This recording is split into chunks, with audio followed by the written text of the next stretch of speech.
ഇന്ത്യയുടെ ആദ്യത്തെ പരിസ്ഥിതി പട്ടണം. ഇന്ത്യയുടെ ആദ്യത്തെ പരിസ്ഥിതി പട്ടണം. ഓപ്ഷൻസ് പാനിപ്പത്ത്, അമൃതസർ, ജലന്ധർ, ഉദയപൂർ. ഓപ്ഷൻസ് പാനിപ്പത്ത്, അമൃതസർ, ജലന്ധർ, ഉദയപൂർ. ചോദ്യം ഇന്ത്യയുടെ ആദ്യത്തെ പരിസ്ഥിതി പട്ടണമാണ്. ഇവിടെ ഏതാണ് ഉത്തരമായിട്ട് വരുന്നത്? ഓപ്ഷൻ എ പാനിപ്പത്താണ് ഉത്തരമായിട്ട് വരുന്നത്. അപ്പം നമുക്ക് ഇതിലെ മറ്റു ഓപ്ഷൻസുമായി ബന്ധപ്പെട്ട് PS ചോദിച്ചിട്ടുള്ള മറ്റ് പ്രധാനപ്പെട്ട പോയിന്റ്സ് കൂടി നോക്കാം. അപ്പം നോക്കിയേ, പാനിപ്പത്തിനെ എങ്ങനെ അറിയപ്പെടുന്നുണ്ട്? ഇന്ത്യയുടെ നെയ്ത്ത് പട്ടണം എന്നറിയപ്പെടുന്നുണ്ട്. അപ്പോൾ ഇന്ത്യയുടെ നെയ്ത്ത് പട്ടണം എന്ന് ചോദിച്ചാൽ അതേതാണ്? അത് പാനിപ്പത്താണ്. അതുപോലെ സ്പോർട്സ് ഉപകരണങ്ങൾക്ക് പേര് കേട്ട പഞ്ചാബിലെ പട്ടണം ചോദിച്ചാൽ ഏതാണ്? ജലന്ധറാണ്. ഏതാണ്? ജലന്ധർ. എങ്ങനെയാ? സ്പോർട്സ് ഉപകരണങ്ങൾക്ക് പേര് കേട്ട പഞ്ചാബിലെ പട്ടണം ഏതാണ്? ജലന്ധറാണ്. അതുപോലെ ഉദയപൂറിനെ എങ്ങനെ അറിയപ്പെടുന്നുണ്ട്? തടാക നഗരം എന്ന് വിളിക്കപ്പെടുന്നു. അപ്പൊ തടാക നഗരം എന്നറിയപ്പെടുന്ന എന്തിനെയാണ്? ഉദയപൂറിനെയാണ്. അടുത്ത നോക്കിയേ, ജയ്പൂര്. അപ്പൊ ജയ്പൂരിനെ എങ്ങനെ അറിയപ്പെടുന്നുണ്ട്? പാടല നഗരം എന്ന് വിളിക്കുന്നു. എങ്ങനെ വിളിക്കുന്നുണ്ട്? പാടല നഗരം എന്നറിയപ്പെടുന്നത് എന്തിനെയാണ്? ജയ്പൂരിനെയാണ്. അതുപോലെ പിങ്ക് സിറ്റി എന്ന് വിളിക്കുന്നത് എങ്ങനെ വിളിക്കുന്നുണ്ട്? പിങ്ക് സിറ്റി എന്ന് വിളിക്കുന്നതും അറിയപ്പെടുന്നതും എന്തിനെ തന്നെയാണ്? ജയ്പൂരിനെയാണ്. അപ്പൊ മറക്കല്ലും, പാനിപ്പത്ത് ഇന്ത്യയുടെ നെയ്ത്ത് പട്ടണം എന്നറിയപ്പെടുന്ന, ജലന്ധർ സ്പോർട്സ് ഉപകരണങ്ങൾക്ക് പേര് കേട്ട പഞ്ചാബിലെ പട്ടണം, ഉദയപൂർ തടാക നഗരം എന്നറിയപ്പെടുന്നു, ജയ്പൂര് പാടല നഗരം എന്നറിയപ്പെടുന്നു. അതുകൂടാതെ പിങ്ക് സിറ്റി എന്ന് അറിയപ്പെടുന്നത് എന്തിനെയാണ്? അതും ജയ്പൂരിനെയാണ്. ഇനി അടുത്ത ചോദ്യം, ഇന്ത്യൻ ഉപദ്വീപിലെ ഏറ്റവും നീളം കൂടിയ നദി. ഇന്ത്യൻ ഉപദ്വീപിലെ ഏറ്റവും നീളം കൂടിയ നദി. ഓപ്ഷൻസ് സിന്ധു, ഗംഗ, ബ്രഹ്മപുത്ര, ഗോദാവരി. അപ്പോൾ ഇവിടെ ഉത്തരം ഏതാണ്? ഉത്തരം ഓപ്ഷൻ എ സിന്ധു ആണ്. ചോദ്യം ഇന്ത്യൻ ഉപദ്വീപിലെ ഏറ്റവും നീളം കൂടിയ നദി ചോദിച്ചാൽ ഉത്തരം ഏതാണ്? സിന്ധു ആണ് ഉത്തരം. അപ്പോൾ നമുക്ക് മറ്റുള്ള കണക്റ്റിംഗ് പോയിന്റ്സ് കൂടി നോക്കാം. നോക്കിയേ, ഗംഗ ഇന്ത്യയുടെ ദേശീയ നദിയാണ്. ഏത്? ഗംഗ. അപ്പൊ ഇന്ത്യയുടെ ദേശീയ നദി ഏതാണ്? അത് ഗംഗയാണ്. ബ്രഹ്മപുത്ര ഇന്ത്യയിലെ നദികളിൽ ഏറ്റവും ജലം ഉൾക്കൊള്ളുന്ന നദി. ഇന്ത്യയിലെ നദികളിൽ ഏറ്റവും ജലം ഉൾക്കൊള്ളുന്ന നദിയാണേത്? ബ്രഹ്മപുത്ര. അടുത്ത് നോക്കിയ ഗോദാവരിയാണ്. ദക്ഷിണേന്ത്യയിലെ ഏറ്റവും നീളം കൂടിയ നദി. ദക്ഷിണേന്ത്യയിലെ ഏറ്റവും നീളം കൂടിയ നദിയാണ് ഏത്? ഗോദാവരി. അപ്പൊ ഗംഗ ഇന്ത്യയുടെ ദേശീയ നദിയാണ്. ബ്രഹ്മപുത്ര ഇന്ത്യയിലെ നദികളിൽ ഏറ്റവും ജലം ഉൾക്കൊള്ളുന്ന നദിയാണ്. ഗോദാവരി ദക്ഷിണേന്ത്യയിലെ ഏറ്റവും നീളം കൂടിയ നദിയാണ്. നമുക്കിനി അടുത്ത ചോദ്യം നോക്കാം. ഏറ്റവും കുറവ് കടൽ തീരമുള്ള ഇന്ത്യൻ സംസ്ഥാനം. ഏറ്റവും കുറവ് കടൽ തീരമുള്ള ഇന്ത്യൻ സംസ്ഥാനം ഏതെന്നാണ് ചോദ്യം. ഗുജറാത്ത്, കേരളം, ഗോവ, ഒറീസ. ഗുജറാത്ത്, കേരളം, ഗോവ, ഒറീസ. ഏറ്റവും കുറവ് കടൽ തീരമുള്ള ഇന്ത്യൻ സംസ്ഥാനം ഉത്തരം ഏതാണ്? ഓപ്ഷൻ സി ഗോവയാണ് ഉത്തരമായിട്ട് വരുന്നത്. നമുക്ക് മറ്റ് കണക്റ്റിംഗ് പോയിന്റ്സ് കൂടി നോക്കാം. ഓപ്പറേഷൻ വിജയ് ഗോവ ഇന്ത്യൻ യൂണിയനിൽ കൂട്ടിച്ചേർത്ത സൈനിക നടപടിയാണ് ഏത്? ഓപ്പറേഷൻ വിജയ്. അപ്പോൾ ഓപ്പറേഷൻ വിജയിലൂടെയാണ് ഗോവ എന്ത് ചെയ്തത്? ഇന്ത്യൻ യൂണിയനിൽ കൂട്ടിച്ചേർത്തത്. അടുത്ത നോക്കേ, ഓപ്പറേഷൻ പോളോ ഹൈദരാബാദിനെ ഇന്ത്യൻ യൂണിയനിൽ കൂട്ടിച്ചേർത്ത സൈനിക നടപടി ഏതാണ്? അത് ഓപ്പറേഷൻ പോളയാണ്. അപ്പോൾ ഓപ്പറേഷൻ പോളയിലൂടെയാണ് ഹൈദരാബാദിനെ ഇന്ത്യൻ യൂണിയനിൽ കൂട്ടിച്ചേർത്തത്.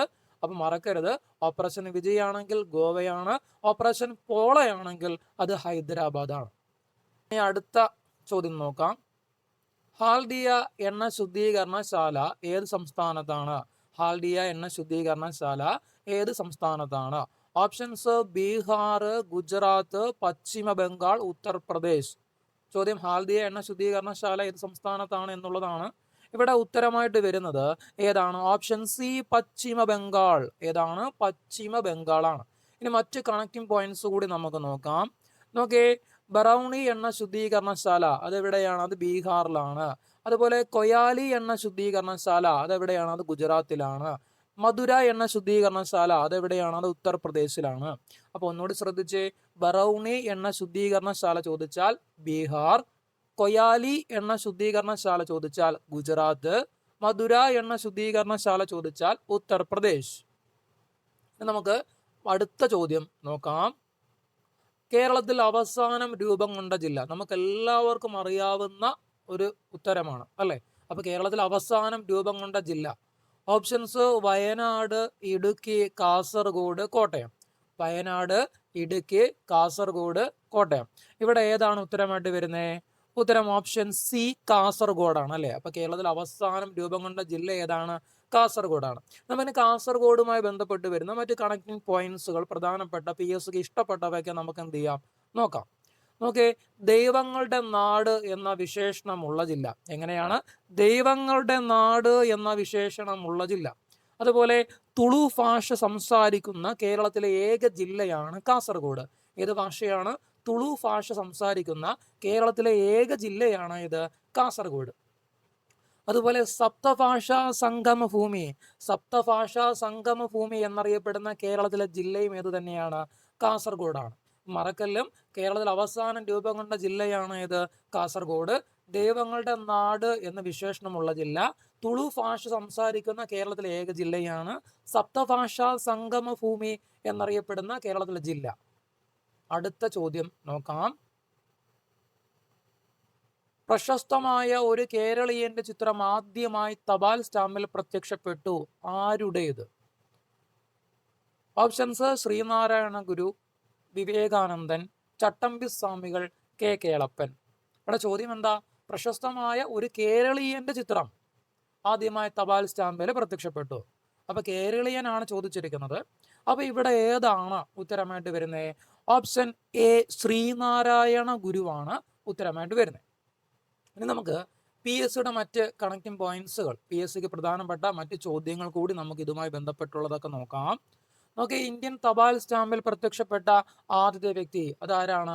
അത് മഹാത്മാഗാന്ധിയാണ്. ഇന്ത്യൻ തപാൽ സ്റ്റാമ്പിൽ പ്രത്യക്ഷപ്പെട്ട ആദ്യത്തെ വ്യക്തി ആരാണ്? അത് മഹാത്മാഗാന്ധിയാണ്. ഇനി അടുത്ത് നോക്കേ, ഇന്ത്യൻ തപാൽ സ്റ്റാമ്പിൽ പ്രത്യക്ഷപ്പെട്ട ആദ്യത്തെ വനിത ചോദിച്ചാൽ അതാരാണ്? അത് മീരാബായി ആണ്. ഇന്ത്യൻ തപാൽ സ്റ്റാമ്പിൽ പ്രത്യക്ഷപ്പെട്ട ആദ്യ വനിത ചോദിച്ചാൽ അതാരാണ്? അത് മീരാബായി ആണ്. ഇന്ത്യൻ തപാൽ സ്റ്റാമ്പിൽ പ്രത്യക്ഷപ്പെട്ട ആദ്യ കേരള മുഖ്യമന്ത്രി EMS ആണ്. അപ്പൊ ആദ്യത്തെ കേരള മുഖ്യമന്ത്രി ചോദിച്ചാൽ അത് EMS ആണ്. ഇനി അടുത്തത്, ഇന്ത്യൻ തപാൽ സ്റ്റാമ്പിൽ പ്രത്യക്ഷപ്പെട്ട ആദ്യ ചിത്രകാരനാണ് ആര്? ആദ്യത്തെ ചിത്രകാരൻ അതാരാണ്? രാജാ രവിവർമ്മയാണ്. അപ്പൊ ആദ്യത്തെ ചിത്രകാരൻ ചോദിച്ചാൽ അത് രാജാ രവിവർമ്മയാണ്. അതുപോലെ ഇന്ത്യൻ തപാൽ സ്റ്റാമ്പിൽ പ്രത്യക്ഷപ്പെട്ട ആദ്യ മലയാള കവി ചോദിച്ചാൽ, ആദ്യത്തെ മലയാള കവി ചോദിച്ചാൽ അത് കുമാരനാശാൻ. ആരാണ്? കുമാരനാശാനാണ്. ഇന്ത്യൻ തപാൽ സ്റ്റാമ്പിൽ പ്രത്യക്ഷപ്പെട്ട ആദ്യ മലയാളി വനിത, ഇന്ത്യൻ തപാൽ സ്റ്റാമ്പിൽ പ്രത്യക്ഷപ്പെട്ട ആദ്യത്തെ മലയാളി വനിത ചോദിച്ചാൽ ആരാണ് ഉത്തരം? സിസ്റ്റർ അൽഫോൻസയാണ്. ആരാണ്? സിസ്റ്റർ അൽഫോൻസയാണ് ഇവിടെ ഉത്തരമായിട്ട് വരുന്നത്. നമുക്കിനി അടുത്ത ചോദ്യം നോക്കാം. വിവരാവകാശ നിയമം നിലവിൽ വന്ന വർഷം. വിവരാവകാശ നിയമം നിലവിൽ വന്ന വർഷം. Options: option A 2005, option B 2000, option C 2001, option D 2003. ചോദ്യം വിവരാവകാശ നിയമം നിലവിൽ വന്ന വർഷമാണ്. അപ്പോൾ ഉത്തരം ഏതാണ്? ഉത്തരം ഓപ്ഷൻ എ 2005 ആണ് ഉത്തരം. Option A 2005. അപ്പൊ നമുക്ക് മറ്റ് കണക്റ്റിംഗ് പോയിന്റ്സ് കൂടി നോക്കാം. നോക്കേ, വിവരാവകാശ നിയമം പാർലമെന്റ് പാസ്സാക്കിയത് എന്നാ 2005 ജൂൺ 15-നാണ്. 2005 ജൂൺ 15-നാണ് വിവരാവകാശ നിയമം പാർലമെന്റ് എന്ത് ചെയ്തത്? അത് പാസ്സാക്കിയത്.